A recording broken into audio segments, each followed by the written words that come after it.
Di tengah dingin yang menusuk di Greenland, suara jet tempur mengoyak langit beku. Latihan militer terbesar Denmark dimulai. Tapi bagi prajurit, ini lebih mirip ujian hidup dan mati. Bukan hanya senjata yang diuji. Tubuh manusia harus melawan suhu ekstrem. Jari-jari membeku, napas terasa berat, setiap detik bisa berarti akhir dari segalanya. Di pelabuhan beku, frigat Denmark berlabuh. Kapal baja itu tampak gagah, tapi di dalamnya, prajurit menahan rindu pada keluarga yang jauh. Ketika roket uji ditembakkan, langit Arktik bergetar.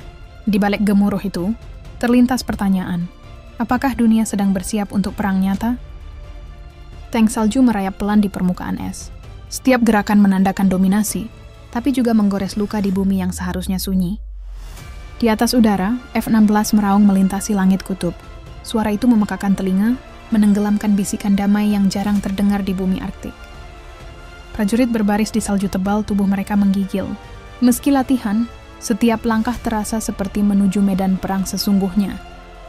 Drone mengintai di udara, merekam setiap gerakan. Bagi warga sipil yang melihat dari jauh, bayangan mesin itu bagaikan tanda ancaman yang tak pernah tidur. Latihan ini disebut pamer kekuatan, tapi bagi banyak tentara muda, ini hanyalah awal dari trauma panjang yang menunggu di masa depan.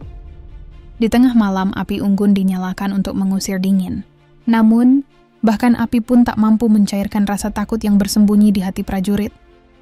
Pasukan khusus berlatih infiltrasi di tengah badai salju. Suara angin menggeram, menelan setiap teriakan perintah komandan.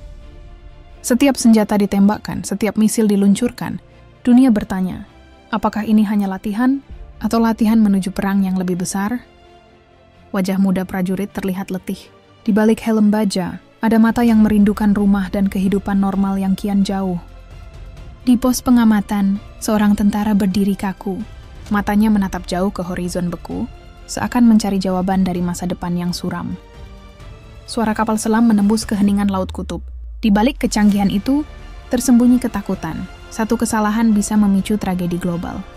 Greenland yang seharusnya jadi rumah damai masyarakat Inuit, kini dipenuhi raungan mesin perang dari negara-negara besar.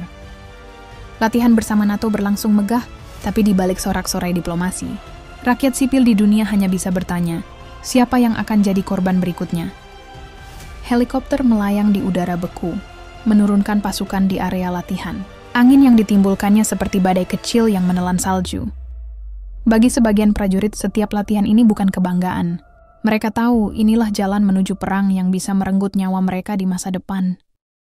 Ketika pesawat tanker mengisi bahan bakar di udara, dunia menyadari mesin perang ini sedang dipersiapkan untuk bertahan lama. Terlalu lama bagi perdamaian untuk kembali. Di medan latihan, beberapa prajurit tumbang karena hipotermia. Tubuh manusia tak selalu bisa bersaing dengan mesin baja. Api latihan artileri membakar langit malam. Dari jauh itu tampak indah, tapi bagi yang tahu artinya, itu pertanda kehancuran jika perang sungguhan meletus. Latihan ini disebut modern, tapi penderitaan prajurit tetap kuno, dingin, lapar, dan ketakutan yang sama sejak zaman dahulu. Di markas darurat, bendera Denmark berkibar gagah. Namun di balik simbol itu, banyak keluarga menahan cemas menunggu anak-anak mereka kembali. Saat latihan penyerangan simulasi kota, bangunan buatan roboh dihantam ledakan. Tapi siapa yang bisa jamin suatu hari itu bukan kota sungguhan? Prajurit menulis surat singkat di barak. Tinta membeku di kertas. Mungkin itu adalah kata-kata terakhir jika perang benar-benar datang. Latihan di Greenland hanyalah simulasi.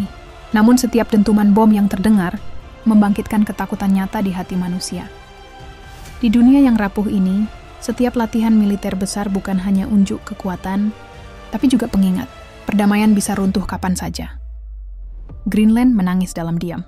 Es mencair bukan hanya karena iklim, tapi juga karena panas mesin perang yang merusak kedamaiannya. Ketika latihan berakhir, prajurit pulang dengan tubuh selamat, tapi jiwa mereka membawa luka. Tragedi sejati bukan pada perang, tapi pada persiapan menuju perang yang tak pernah berhenti.